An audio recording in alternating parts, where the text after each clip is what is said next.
Hi everyone, this is DeFi Dad. I wanted to explain a concept I posted about the other day called a DeFi stop loss.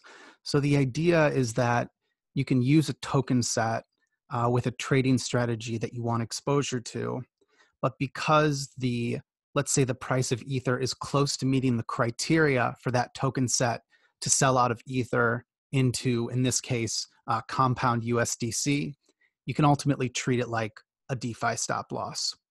So just a little background, if you're not familiar with what a stop loss is, when you look at a traditional exchange like Coinbase that's centralized, or if you look at something like DYDX, which is decentralized, the concept of a stop loss is you can basically put in what is a price point where you would like to sell out of Ether at that price point or below.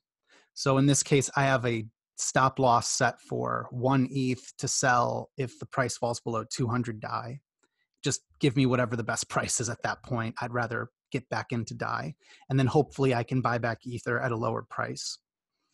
Another way to do this using DeFi tools would be Gelato. So in the future, when this has been audited, which it hasn't been, and it's still in its alpha version, so I would not recommend using this just yet, unless you're playing around with really small amounts of money that you're willing to lose. You can set a condition of whatever the price is, let's say of Ether, let's say it's 200 DAI or less.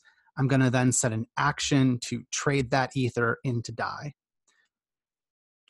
So back to the original idea of using this token set, I'm looking at the 20-day moving average crossover yield set.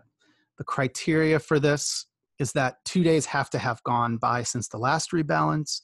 And then if the price of Ether, currently around $207, goes below the 20-day moving average, which is around 190, then let's go ahead and sell Ether into compound USDC, which is the interest earning form of USDC in compound. So you'll see this actually in action. If you look at the chart, what you want to pay attention to is look at these numbers here. Oh, I'm sorry, this right here. This is the current price allocation. It shows basically whether this is made up of Ether or compound USDC. So you notice as I scroll along this, the green line represents the set, the purple line below is Ether. So the price of Ether is fluctuating, but the set is constant because we're currently in 100% compound USDC. Then we get to this dotted line where the criteria has been met for the token set to buy back Ether. So at this point below, you can see that now that big purple line shows up there. So you can see now that we're in 100% Ether. We've essentially bought back all of our Ether with the compound USDC that we were holding on to in the set. So the reverse situation is currently in place where what's going on right now is we're in Ether. So this set is mirroring the purple line, the aqua and the purple line, the aqua line being the set, the purple line being Ether. They follow one another because we're in 100% Ether. However, if you are concerned about the price of Ether falling, and if you'd like to use a stop loss to prevent yourself from losing more money in terms of dollar value, you can put your money into this token set and it will ultimately sell out of Ether whenever that price falls below 190.